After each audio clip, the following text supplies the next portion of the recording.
Good afternoon, everyone. It is my honor and pleasure to introduce our guest. Today's guest is from Tayaba City, a proud Southern Luzon State University graduate with a Bachelor of Arts in Communication and completes his Master of Arts in Communication at the Polytechnic University of the Philippines. His professional career has begun relatively diverse, spanning multiple industries but performing the same function. He began his career doing mounting events, activations, then moved on to education research and school partnerships, working with politicians and in mall marketing, and now works as a marketing manager in a company based in Sydney, Australia. He is proud to share that he started from humble beginning in event marketing, from event host, now an event organizer. As we can see, he is really an epitome in events and marketing industry. Let us all welcome Mr. AREX NADA. Let's give him a virtual applause. Hello, guys. Thank you so much, Monica, for that. How do you say that? A very short, but indeed it sums up my experience when it comes to the industry that I have right now, with the chosen industry that I have right now. All right. Thanks, sir. And there. Miss Just call Benedict. me Kuya. Kuya. Anyways, it depends on your sir. But I prefer calling Kuya. Like all of my colleagues know that even though in the corporate world, I don't like calling them me. I don't like them calling me sir. I don't like them calling me with a boss or something like that. I just wanted to be called on my first name because I don't want to create a hierarchy when it comes to work. I want my colleagues to see me as a person then, not just like their boss. Because if you're gonna have that kind of boss, kasi that attitude when it comes to work, why am I saying this? Because in events management, you don't need to call someone sir or something like that. Because in events management, lahat kayo is pantay-pantay. Because your goal is to give an event. So I'm sharing that. All right? Noted, Kuya. Simula pa lang po ay marami na po agad kaming learn. So, I'm giving the floor to Miss Benedicto. Before we start our talk show, let us first introduce ourselves. I am Charlotte Benedicto. Hi, I am Monica Hi, Abulencia. Charlotte. Hi, Monica. Hi, sir. Hi, I'm Crystyl Deapera. Hi, Crystyl. Hi, my name is Maireen Joy Del Prado. Hi, Maireen. Good afternoon, sir. I am Jeselle Ann Panaligan. Good afternoon, sir. I am Justine Ranillo. Hi, Justine. And I am Anzel Razalan. All right. Hello. Good afternoon to everyone. Good afternoon to each and every one of you. So shall we start, sir, for the questions? Yeah, bring it on. Thank you, sir. I will giving the virtual floor to Miss Abulencia. Hi, Kuya. Hello, Monica. Sir, for our first question, as a graduate of BAComm, what makes you enter in the industry of events marketing?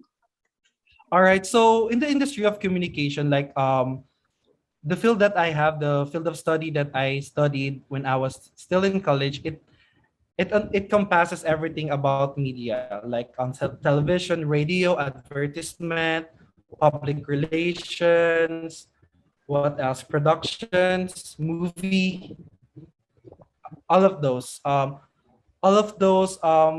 Medium are being tackled or studied when I was still in college. But then again, the main challenge is that when I was still in, cannot do television and radio at the same time. I cannot do advertising and public relations at the same time. But then again, to give you a little background with why I fell in love with events marketing is that when I was in college, I'm a performer. I dance, I joined sa lahat ng mga competition, even pageant, even like I think people here knows that I used to be on stage. But then again, I have this question in my mind that I just don't want to be on stage anymore. I don't want to be in the front. I want to know what's happening from the back. So that is the time that I fell in love with events marketing and events management. Would you guys believe that when I was still in college, you know, College of Arts and Sciences, right? The College of Arts and Sciences. I belong in that building.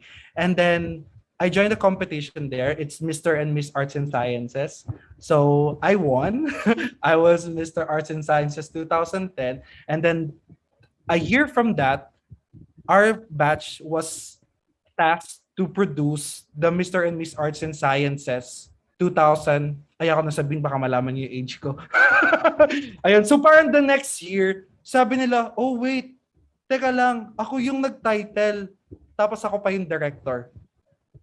Okay, ganito. Imagine the scenario. I was in the booth doing all the, okay, labas, pasok, okay, music, play. May ganun ako. Tapos nung malapit na, oy, wait, farewell walk ko na. Bis ako, suot ako ng coat, tapos makeup ng konti, tapos lakad, tapos high ng ganun. So that is the time that I fell in love with events marketing. Nasabi ko, it feels so good pala to be on the stage, but then again, it gives me that immense satisfaction when you are working on the back. So that is the reason why I fell in love with events and at the same time, eventually towards to events marketing. Yeah. I hope I was able to answer your question. Yes, sir. Sobrang informative po na ikaw po pala ay parang ang naging first step mo po is dun sa communication po pala dun sa events niyo po sa inyong course. Oo. Hindi lang po pala sa Title media. holder na ako pa yung director. Yun nga po, sir. Nakikita ka po dun sa front, nakikita ka rin po sa likod. Sobrang amazing po Sabi talaga. ng mga teacher that time. Yeah, sabi ng mga teacher that time. Oh wait, yun yung director ah. Ah yes, ako nga din po. Ako din po yung maglilipat ng title. Ayun. Tapos nung in-announce na yung winner, ako din yung nagbigay. Tapos after kong pagkabigay, takbo ako sa likod. Oh guys, imagine nyo naka-quote ako. Oh guys, picture taking, ganyan-ganyan. Okay, palakpakan, confetti, ganun. So yeah. Imagine. And thank you, sir, for your experience po for sharing it with us. So for the next question pa. All right. Next question. What personality, traits, or skills of an event coordinator must have? All right. At first, the personality that you have, unang-una sa lahat, you must be really, really bubbly and at the same time, people person. Because in events management, you are dealing with people. You're not dealing with animals. You're not dealing with foods or whatsoever. First, dapat people person ka. And at the same time, you must be really empathic. When we say empathic, you know how to put yourself from other people's shoes. Kasi as an events coordinator or an events manager, you must know ano ba yung needs nila. When you meet a client, pag nakita mo pa lang sila, mukhang ito yung kaya kong ibigay. Ito yung kaya kong i-offer sa kanila. Kasi you are putting yourself on their shoes. So that's one thing talaga. And at the same time, siguro yung traits is you become really resourceful. Kasi in events management, yung mga client mo kasi ang dami niyang gusto eh. Sometimes out of the world na yung gusto nilang mangyari. But then again, the question is, how am I going to manage the expectation of my clients? So you really need to be resourceful. Kasi as an events manager, you need to create connections. You need to create people or surround yourself with the people that you know that could be a best help for you to come up with an event that could answer the needs of your client. So yung lagi niyo tatandaan, you should be empathic, people person, and at the same time, you should be resourceful. Thank you, Kuya. We will always remember that tip po kasi alam po namin na one of us po is pwede pong maging event coordinator po one day. Yes. Yeah, it will. So I am giving the floor to Mr. Justine Ranillo for the next set of questions. Kuya, my question is, how do you manage events, promotions, including social media, outreach, and other campaigns? All right. When it comes to creating a campaign, like for example, when we say events, it depends eh.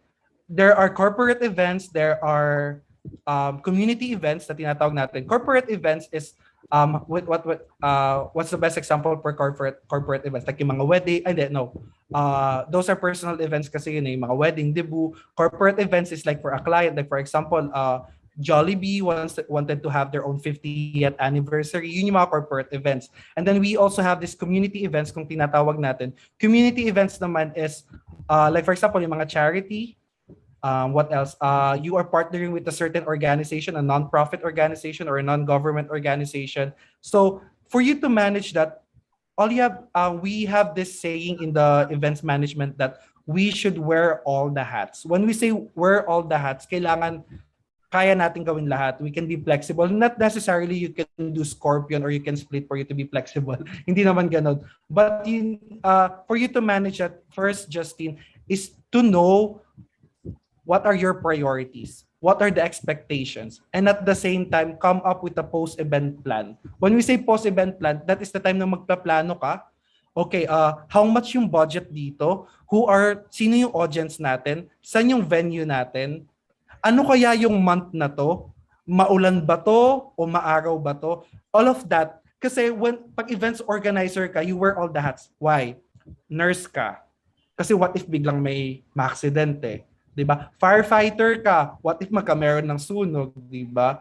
Weather forecaster ka kasi kailangan mong alamin kung uulan ba o hindi.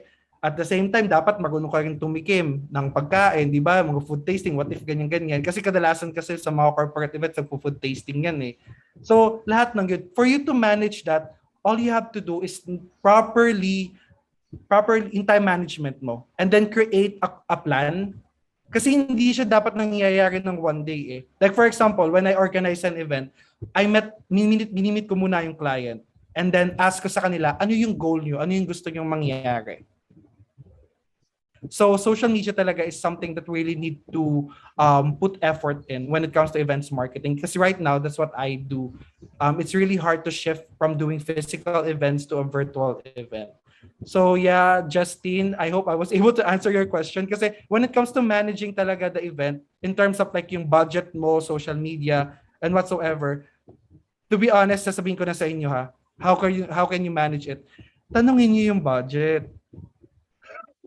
Totoo yun. Kasi sometimes clients are parang beyond na yung gusto nila, but then again, the budget doesn't meet their expectation. So every time na may client ako, tinatanong ko sila, how much are you looking for this event? Magkano yung budget nyo? Kasi from there, you can manage your expectation na, okay, kung ito lang po yung budget nyo, ito lang po yung kaya naming maibigay. But then again, hindi naman po siya magmumukhang dehado. Something like that. So, yun. Thank you po, mas. Marami pa po ako na nalaman po na ano po nga ba yung mga expectation. Alright. Yes, always manage expectation. Yan yung number one line ko lagi when it comes to dealing with the client. Alright, sir, just to manage everyone's expectation, lagi kong script yan.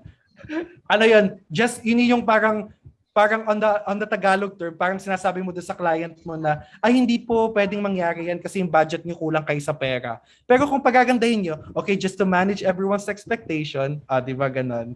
Ganon lang lagi. For our next set of questions, sir, what event that you handled that sparked you the most? All right, so for everyone's information, I used to work with SM Supermalls for 3 years. So SM Supermalls is the biggest retail company in the Philippines and they mount different events weekly.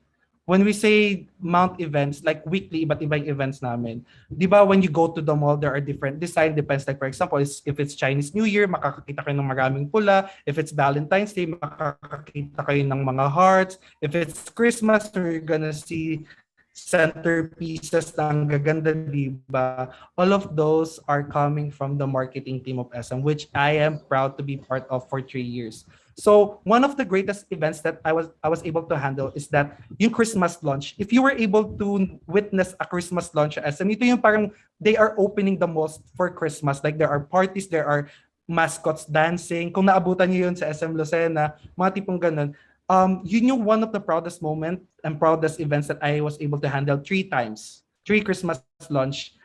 Why? Because it's not the glamorous or the glitter of the event that makes me really, really happy. What makes me really happy is the smile of the people when you are having the event. Like for example, I was on the stage, but then again, when I look on the other side, I will see all the kids na pangiti-ngiti, tapos pag pumuputok yung confetti, tuwang-tuwa sila. And that is something that is really close to my heart, yung mga kids talaga. So that's one thing na pinaka gusto ko talaga and proudest events that I have before is to see the smile of the people because it gives you this immense satisfaction that knowing that mounting an event is not that easy. Hindi talaga siya may times talaga hindi na ako natutulog, nakape na lang yung kaibigan ko, yung ako na yung magse-set up, ako din yung magtatanggal. Naranasan ko yan lahat. Takbo dito, takbo doon. Lahat ng mga kasama ko, ang gagwapo at ang gaganda sa picture taking. Tapos ako yung mukha ko, 'di ba? Mukha akong pinagsakluban ng langit at lupa. But then again, events management talaga, it's really stressful. But I think every event is really it can be really close to our heart. Kasi pag nakita mo kasi talaga yung tao, it's not yung video, it's not the event setup, pero yung makita mo lang talaga yung mukha ng mga tao na, mawala na yung pagod niyo. Ganun lang siya. Pag nakita niyo sila, sasabihin nila, thank you, gusto namin yung event, ang saya-saya. But then again, the most favorite ko talaga is doing events that is not paid. Which is yung mga charity events. Yan. Thank you. Thank you po, sir. Marami po ako nakuha mga idea. Nalaman po namin. Thank you. Thank you, Justin. Thank you po. All right, next question. Sir, for the next question, Charlotte. what makes an event successful and how did you measure that success? All right. It depends on the event that you are handling. Like for example, if you are handling event that is connected with sales, because there are events kasi that is connected with sales. There are money involved. Like for example, concerts. What else? Partnership events. Like for example, event that is partnership with Jollibee. So for you to measure the success of the event is in terms of sales. Like, yung bang nag-event ba ako na to? Dumami ba yung benta namin? So dun mo makikita yung success niya. Okay, for example naman, there's a certain venue. Like for example, bigay ako ng example. Siguro SM Supermalls. Nagpa-event ka. For you to measure the success there, dumami ba yung taong pumasok sa mall? Kasi the more foot traffic na pumasok sa mall niya, the more nabebenta. Of course, lahat magugutom yan eh. Kakain yung mga yan. So that's how you're going to measure yung... It depends on the event. Pero kung client naman, like wedding debut, for you to measure that is in terms of the word of mouth or the feedback that is coming from your client. If they said na, I like it, this is really good, ganyan, I appreciate all your help, that's how you measure your event. And it depends on the event that you are mounting. So it is critical and it is important for an event organizer to know the different type of measure for you, different method for you to measure the success of your events. There are companies naman na pag nagpapa-event sila, they measure their success in terms of evaluation. Like they are giving evaluation sheets from different, like for example, random people. Can you evaluate our event? And at the same time, the main thing that an event organizer should possess is that you should know how to accept constructive criticism. You should be open with hurtful words and at the same time words that talaga madudugog yung pagkatao mo. But always remember, those words will make you stronger and at the same time come back stronger as an event organizer. Thank you, Charlotte. Thank you, sir. And it is, I agree po na pag ang success po is pag naging satisfied po yung mga customer, it is Exactly. happy for us an event player, future event organizer, and it is true that as we gain profit, ay para pong kumita tayo or nag-prosper po Yes. yung ating event na ginawa. Yes, Yun lang exactly. po. And at the same time, it uplifts your spirit as an event organizer when someone is appreciating your effort. Okay po, sir. Thank you. And I will give the virtual floor to Mr. Razalan. All right. Kapitan. Hello, Mr. Nada. I'm Anzel, and here's my question. Is there a time you had to deal with unexpected issue at work? What is it and how do you handle it? All right. So this is something that when you were creating an event, dapat na-foresee nyo na agad yung mga bagay na mangyayari. What could be the worst? Mga tipong ganun. When I mount an event, when I am creating a campaign, meron akong one slide that this might happen. Brown out, umulan, magka-stampede, mga tipong ganun. Dagsain lalo na pag mga mall show, lalo na pag nandiyan sina Nadine Lustres, sina Jadine, ay, Catherine Bernardo. Guys, umay na ako sa mukha nila. Liza Soberano, ganyan. Nako, yung mall namin, talagang, ako, kulang na lang talaga kung ano-anong amoy na inaamoy ko.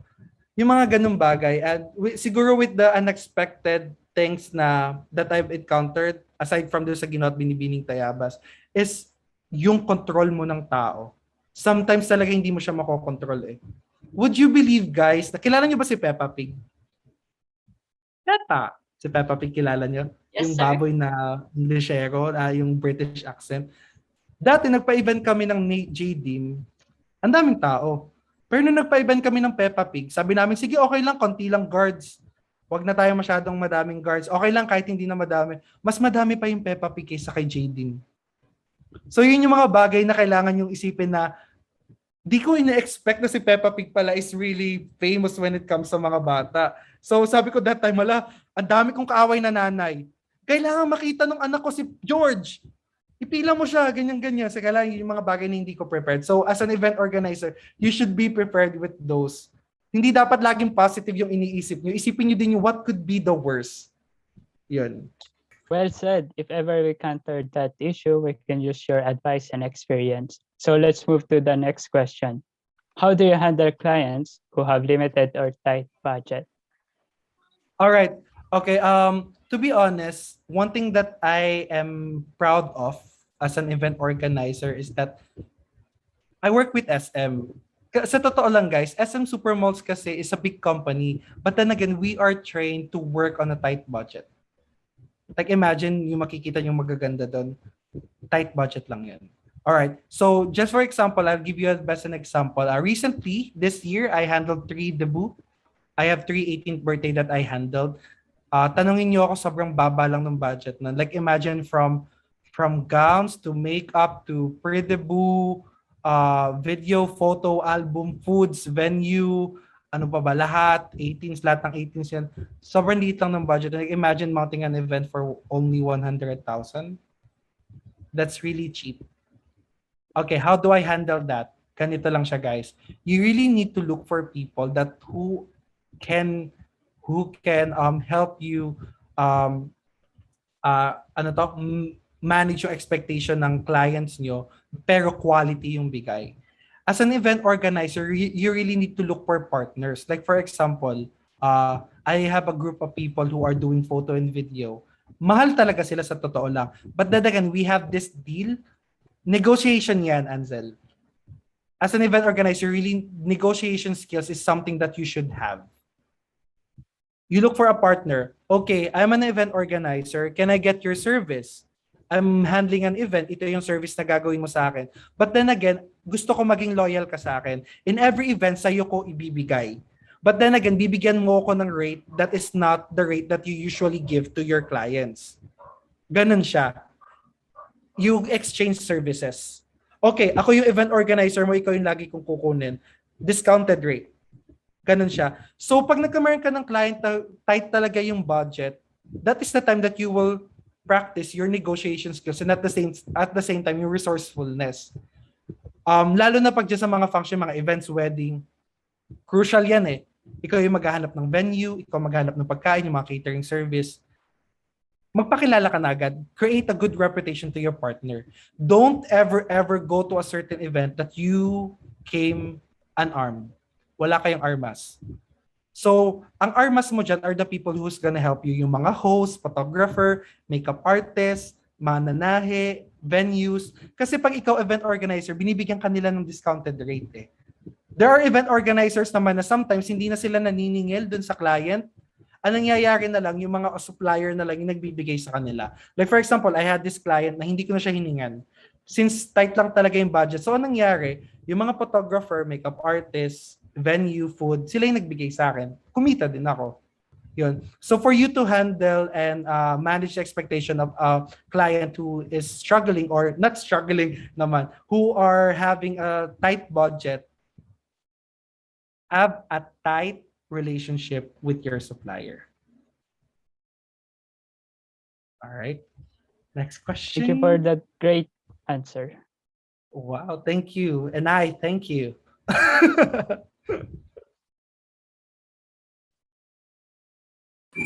So for our next question, sir, what is the most challenging part of being events and marketing professional for you? All right. The most challenging part of doing events marketing is managing people's expectation. How are you going to manage that without, hindi ka naman si Madam Auring, hindi ka naman si Rudy Baldwin para malaman kung ano yung mangyayari, di ba? That's the most challenging part talaga. Like for example, when, alam niyo yung kaba ko lagi, every time that I'm mounting an event and every time there's a client going to the event or going to the venue, andun lagi yung kaba ko na ano kaya mangyayari, magugustuhan kaya nila. Pero I have this attitude kasi na masyado akong perfectionist, na parang lahat ng bagay gusto ko perfect. Tapos at the end of the day, ma-realize ko na ito yon na, ito tatandaan nyo. Lahat ng events na gagawin nyo, lahat ng production na gagawin nyo, ang may alam yan ay kayo. Yun yung pagkakamali ko eh. Na sometimes when I'm doing an event, biglang sasabihin ko dun sa staff ko, mali yung ginawa mo, bakit ganun yung ginawa mo? Mga tipong ganun. Pagagalitan ko siya, ganyan-ganyan. Tapos at the end of the day naman, makikita ko ng mga audience ko, client ko, sasabihin nila, uy, thank you, nagustuhan namin yung ganito, ang ganda-ganda. Tapos bigla ako naalala, ako nga lang palang may alam ng tama at mali, pero yung mga audience ko, hindi naman nila alam kung ano yung ginagawa ko. Diba? So parang nakikita lang nila yung facade, pero di naman nila nakikita what's happening behind. Diba? So the most challenging part talaga sa akin is to manage people's expectation and manage my own expectation. So thank you po, sir. Yun po talaga, ang hirap po talaga kasi karamihan din ng ibang yung kunyari nag-ano kayo ng isang event tapos may mga pupunta doon, then may magbibigay ng perspective nila. Yeah, yes. Parang ang hirap po kasi ang hirap pong i-please lahat ng tao. So hindi naman nila kung ano talaga yung dapat, kung ano yung gusto nung may mismo nagpa-event, tapos sila hindi natin may iwasan na may mga tao na mas magmamagaling, ganon, di ba? Yeah, so, but always remember how to filter comments, filter. Yes. Okay, so thank you po. All right, welcome, Maireen. Good afternoon po, sir.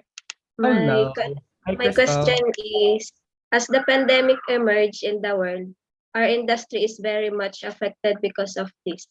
So how did you handle event like Ginoo and Binibining Tayabasin this time of pandemic? Yeah, to be honest, events industry is one of the most affected industry during the pandemic.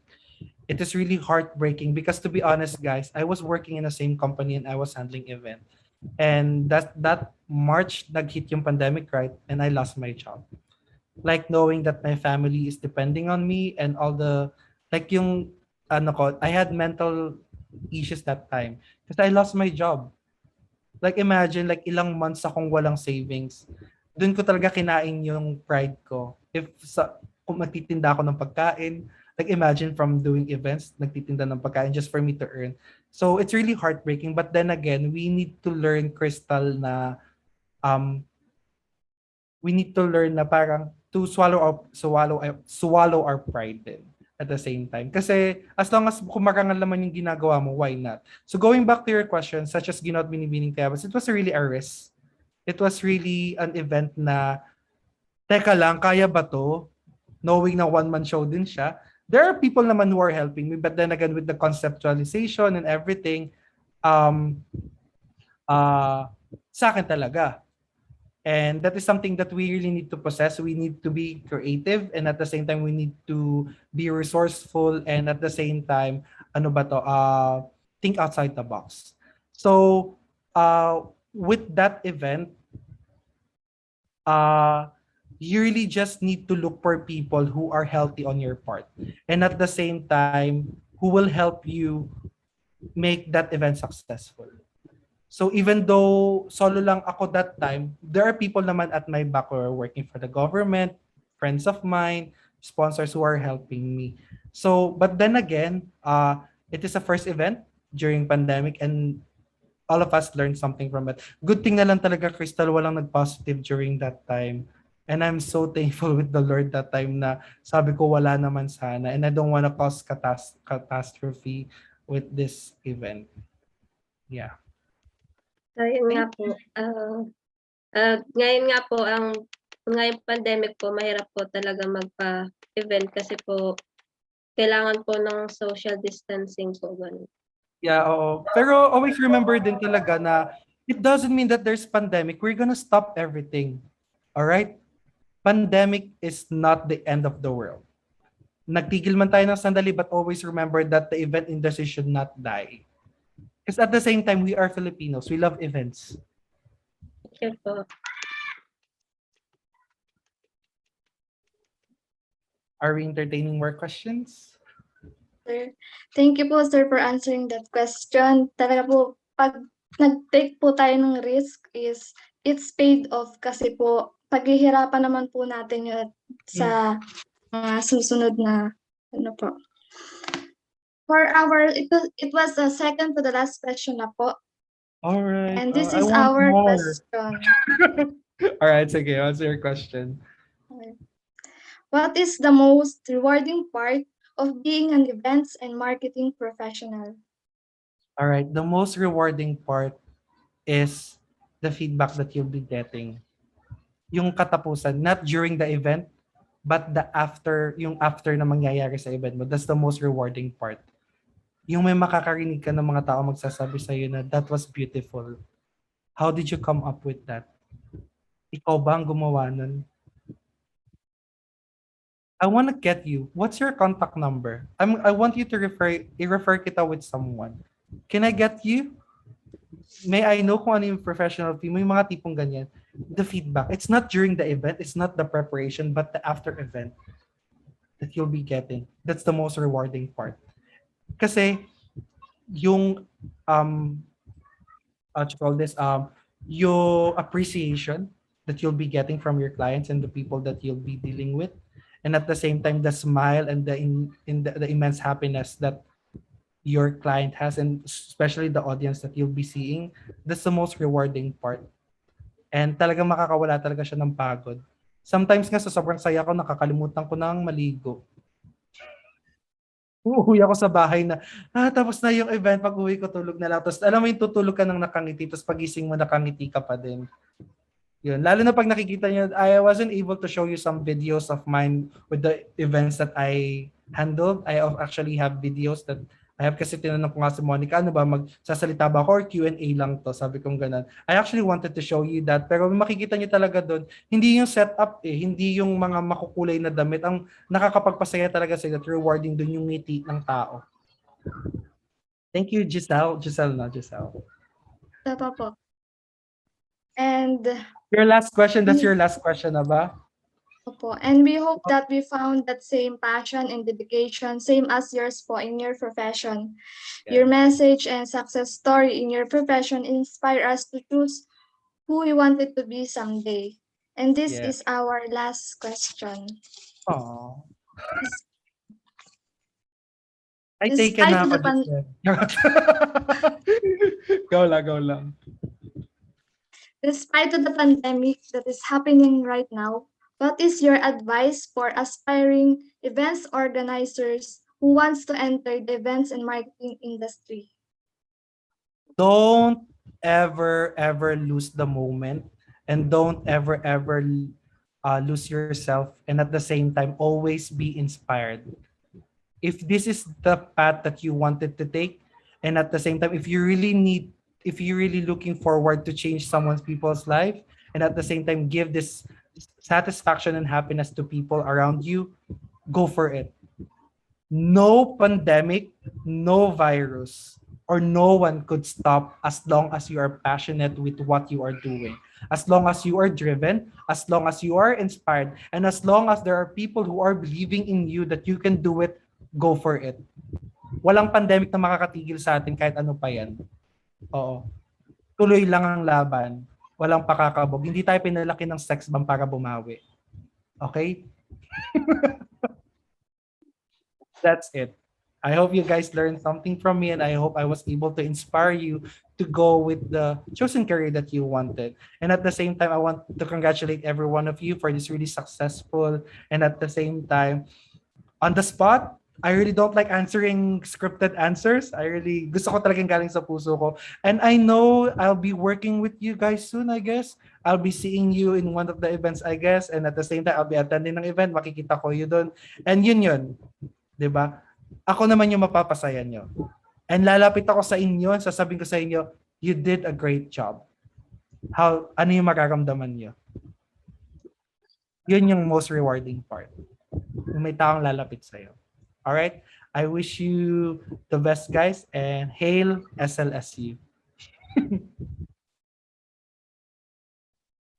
So, we have, ayan, sige, Monica. So that ends our question, sir. I would like to thank our guest, Sir Nada, for sharing his experiences and learnings that will truly help us to be inspired in handling our future events. His experiences are truly inspiring, and I know a lot of HM students will be also inspired in their future field of work. Your words of wisdom will always be remembered by each one of us. We are very thankful, sir. Thank you po talaga. Because despite of your busy schedule, you still find a way to share your knowledge and experiences to us. God bless you, sir. And once again, thank you. And for now, please virtually accept the certification of appreciation as token to be read by Miss Maireen Joy Del Prado. All right, Maireen, take the floor. So, thank you, Miss Abulencia. Certificate of Appreciation to Mr. AREX NADA for lending his time and expertise to grant the request of an interview from the students of Southern Luzon State University for the completion of a requirements from the course meetings, incentives, conferencing, exhibitions, giving this November 16, 2021 via virtual platform signed by our course advisor, Mr. Jeremiah Elloso, and our project head, Miss Monica Abulencia. Well, thank you so much. Thank you. Yan, tinanggap ko na siya. Thank you po. Thank you po, sir. And I'm giving the floor to Miss Benedicto. Sir, first and foremost, I would like to express my appreciation to our guest, Mr. AREX NADA. His excellent thought-provoking talks, the whole session is knowledgeable for us to learn from his experience over this career path.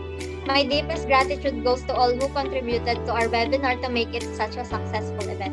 Ang mga natandaan ko po na natutunan ko po sa kanya is yung pagiging ang feedback po ang mahalaga para maging ang feedback po ng customer is mahalaga sa atin as event organizer kasi po doon po na ano yung ating stress na hindi po work yung ginagawa natin. It's our passion po to organize events po. And before ending my closing remark, I am happy that we had the privilege to interview Mr. AREX NADA for sharing his personal experience about events and marketing.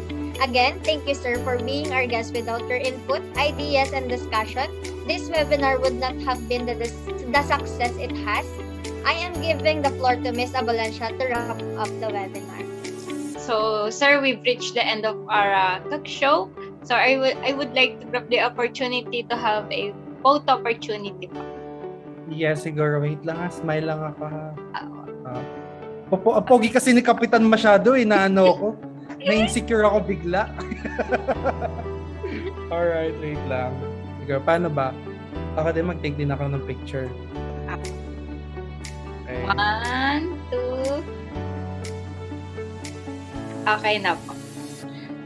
Alright. Thank you so much. Sige, sa'yo, Monica. Nag-capture din ako ng akin. Apa. Alright, sige, bye-bye. Thank you so much, Kuya. Thank you po. Bye-bye. Thank you po. Bye po.